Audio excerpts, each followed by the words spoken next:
नमस्ते। आपको हाथ जोड़ के सशक्त नमन। पिछले कुछ सालों से लगातार हमारे पास सूचना आ रही हैं, कंप्लेंटें आ रही हैं, लोग हमसे मिल रहे हैं, परेशान हैं, पीड़ित हैं। दिल्ली के अंदर जैसे कैसे भाजपा विरोधी सरकारें रही हैं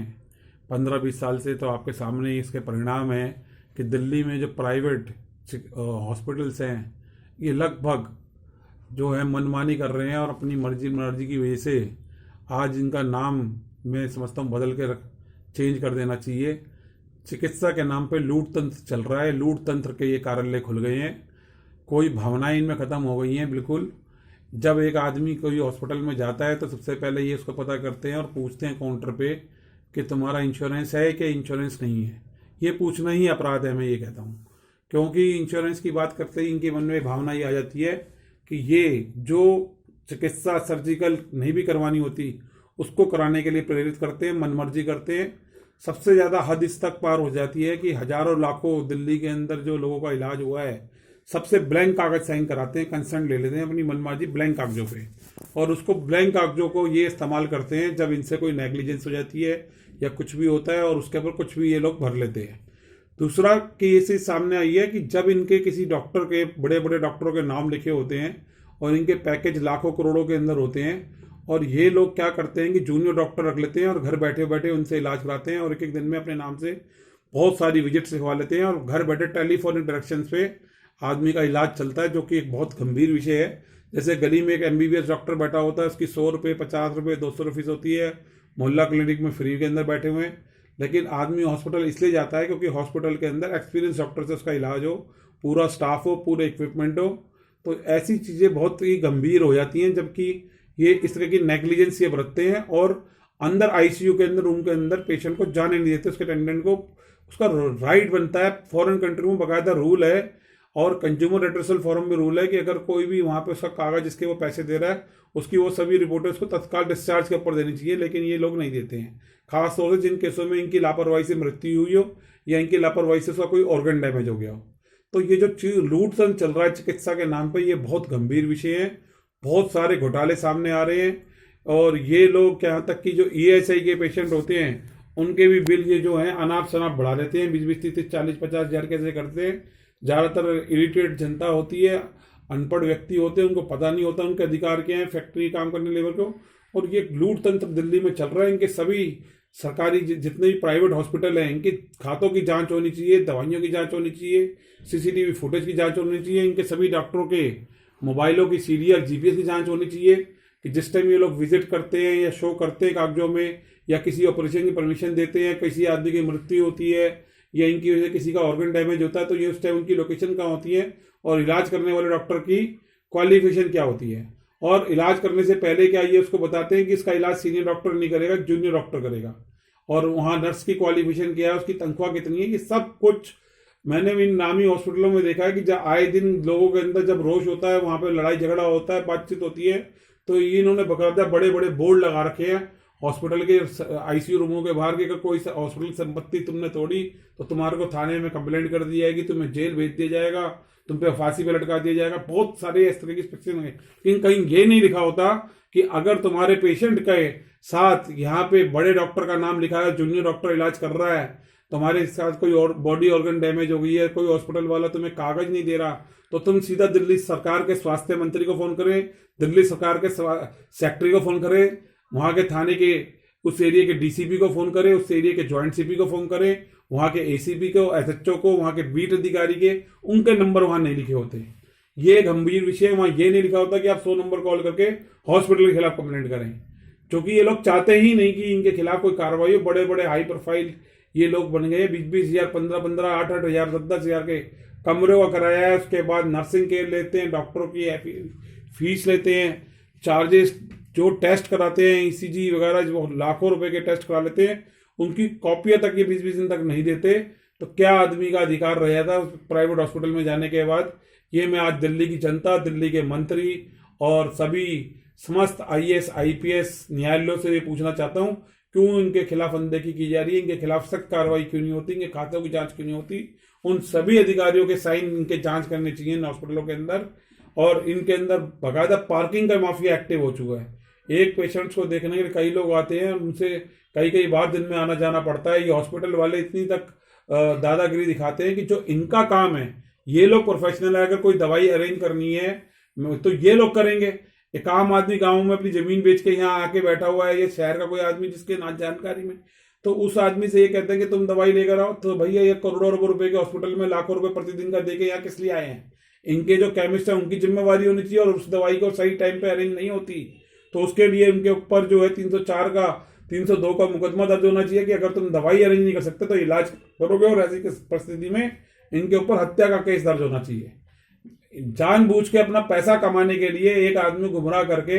अपनी नेग्लिजेंस को छुपाते हैं, हत्या का केस इन पर दर्ज होना चाहिए। मेरा सीधा सीधा दिल्ली के स्वास्थ्य मंत्री, हेल्थ सेक्रेटरी और इन सबसे ये आज ये आग्रह है, ये इनके सामने सवाल है, दिल्ली की जनता के सामने सवाल है, उन समस्त आईपीएस से सवाल है जिनकी सर्विस रूल के अंदर ये लिखा हुआ है दिल्ली की जनता की सुरक्षा और उनके अधिकारों की सुरक्षा, लॉ एंड ऑर्डर मेंटेन करना। लेकिन यहाँ प्राइवेट चिकित्सा केंद्रों में इस तरह का जो ये काम चल रहा है, मैं इसका बिल्कुल विरोध करता हूँ। मांग करता हूँ दिल्ली पुलिस के कमिश्नर साहब से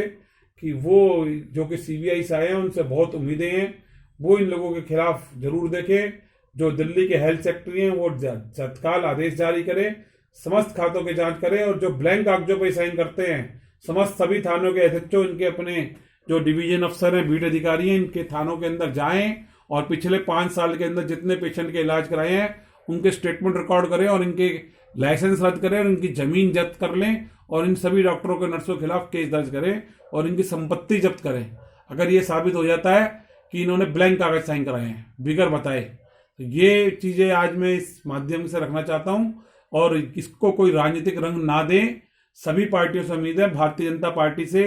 आम आदमी पार्टी से, कांग्रेस जो कि विपक्ष के अंदर है, जो कि सबसे ज्यादा आजकल घड़ियाली आंसू बहाते हैं, मेरी सबसे ज्यादा उनसे भी उम्मीद है कि उनको अपना एक सशक्त विपक्ष की भूमिका अदा करनी चाहिए और दिल्ली की जनता के अधिकारों के लिए लड़ना चाहिए, जिससे जनता के अंदर जो उनका विश्वास जनता के अंदर खत्म हो चुका है आज कांग्रेस के प्रति, और उनका जो वोट बैंक बिल्कुल जीरो के लगभग हो चुका है, वो वापसी आए। और लोगों के अंदर जब वो लड़ाई करेंगे हर हॉस्पिटल में, हर क्षेत्र में खड़े होके, तो चौधरी अनिल कुमार जी जो दिल्ली प्रदेश कांग्रेस कमेटी के अध्यक्ष हैं, तो ये वो समय दूर नहीं है कि जो दिल्ली की जनता का विश्वास वो पुनः जीत सकते हैं। उनको उनके अधिकारों के लिए लड़ना पड़ेगा, हर जगह हर क्षेत्र पे जाना पड़ेगा। उनके पास एक वकीलों की लंबी टीम है, कार्यकर्ताओं की टीम है, नेताओं की टीम है। 70-75 साल से जो कार्यकर्ता राज करते आ रहे हैं, उनके नेता, उनको ये सोचना चाहिए। और दिल्ली के अंदर इस टाइम AAA का फार्मूला चल रहा है। मैं तो ये कहूँगा कि आप ये देखिए कि दिल्ली के मुख्यमंत्री अरविंद केजरीवाल, भारतीय जनता पार्टी के दिल्ली के अध्यक्ष आदेश गुप्ता, जिनका नाम ए से शुरू होता है, और जो क्या कहते हैं केजरीवाल जी का नाम ए से शुरू होता है, और जो अपना कांग्रेस के उनका नाम अनिल चौधरी जी है, उससे पहले अजय माकन था, उनका भी नाम ए से शुरू होता है। दिल्ली के गृह मंत्री है, उनका नाम भी अमित शाह जी, और उसके बाद जो सबसे बड़े आईपीएस हमारे देश के अजीत डोभाल जी, उनका नाम ए से है। राकेश अस्थाना जी की भी इसके अंदर ए का नाम जुड़ा हुआ है, और मैं जो आज इस मुद्दे को उठा रहा हूँ AK गुप्ता, उनका भी नाम ए से शुरू हो रहा है। तो ये ए की जो शब्दावली चल रही है, तो अगर ये प्रयास करेगी तो जरूर मेरे को उम्मीद है कि आने वाले दिनों के अंदर एक अच्छा भविष्य देखने को मिलेगा, और दिल्ली की जनता को चिकित्सा के नाम पे जो लूट तंत्र चल रहा है, इस पे कुछ हद तक लगाम लगेगी। और सभी दिल्ली के समस्त एसएचओ साहब से मेरा ये निवेदन है, उन्होंने पूरा लॉ पढ़ा हुआ है, समस्त जितने ये न्यायालय है, खासतौर से metropolitan magistrates, session courts, district and session जज, आदरणीय उच्च न्यायालय, आदरणीय सर्वोच्च न्यायालय, सभी RWO, NGO, RTI activist, press reporter, journalist, सब इस बात को अपने अपने स्तर पर उठाएं। और जिन लोगों के पीड़ित किसी ना किसी वजह से, उनको अगर ये संदेह है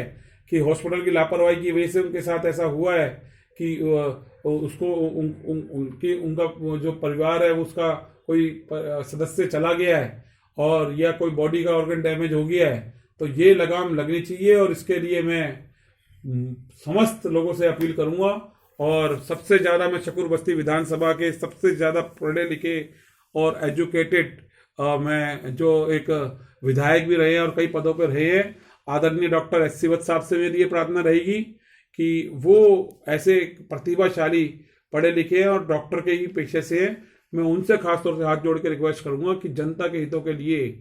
वो ये जरूर कुछ प्रयास करे, शायद उनके प्रयासों से दिल्ली की करोड़ों जनता को इंसाफ मिल सके। भारतीय जनता पार्टी के पूर्व जो एमएलए हैं आदरणीय श्री जय भगवान अग्रवाल जी, जो लगभग 20 साल एमएलए रहे हैं दिल्ली के अंदर, और उनको कई तरीके से जनता अनुभव है इस तरह का,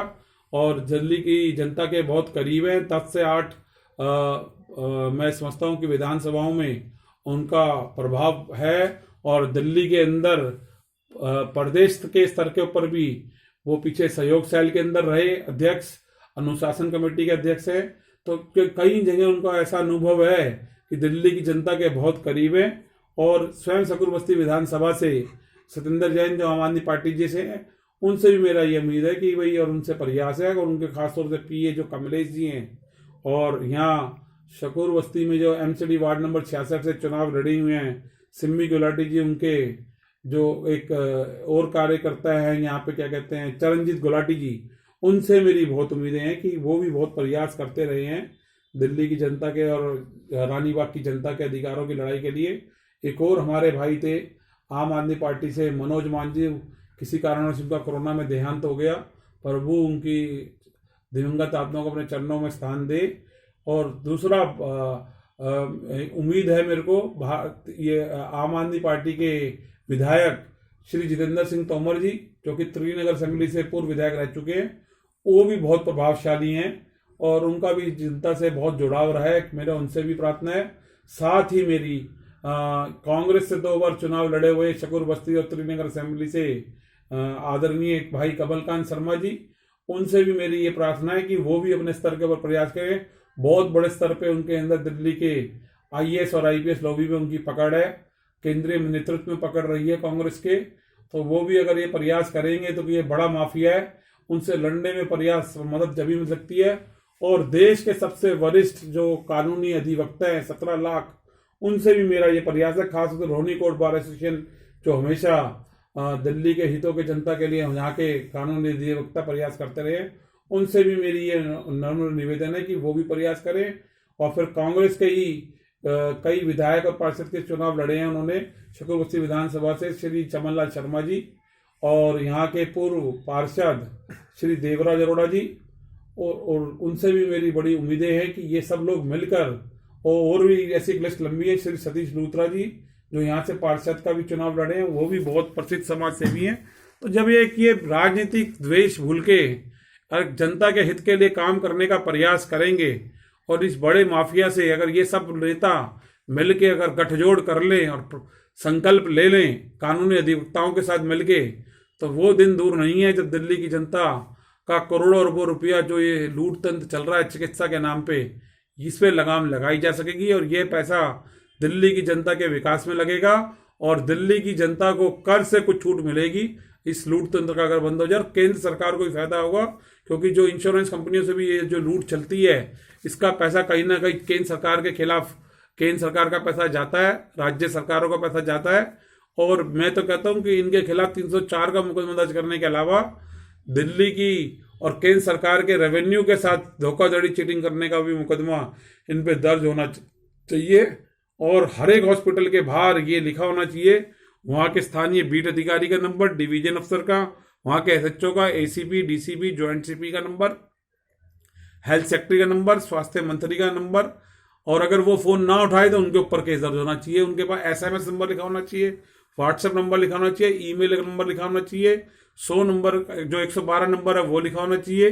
कि अगर किसी भी मरीज को हॉस्पिटल के मैनेजमेंट से या किसी तरीके की शिकायत है या संदेह है कि उसके साथ लापरवाही बरती जा रही है, जो उससे वादे किए जा रहे हैं या ब्लैंक कागज साइन कराए जा रहे हैं और बाद में उसको वो भरता है, तो वो उसके खिलाफ वहां पे कंप्लेंट फाइल करे, और इसकी सीधी कॉपी सब जगह हर हॉस्पिटल के अंदर, इसके लिए बल्कि मैं कहता हूँ कि दिल्ली पुलिस का एक कांस्टेबल अगर या होमगार्ड भी नियुक्त कर दें, या प्राइवेट तौर पे दिल्ली सरकार का, जैसे इन्होंने बहुत सारे आपने देखा है सिविल डिफेंस के लोग लगाए हैं, अगर सिविल डिफेंस के 2 लोग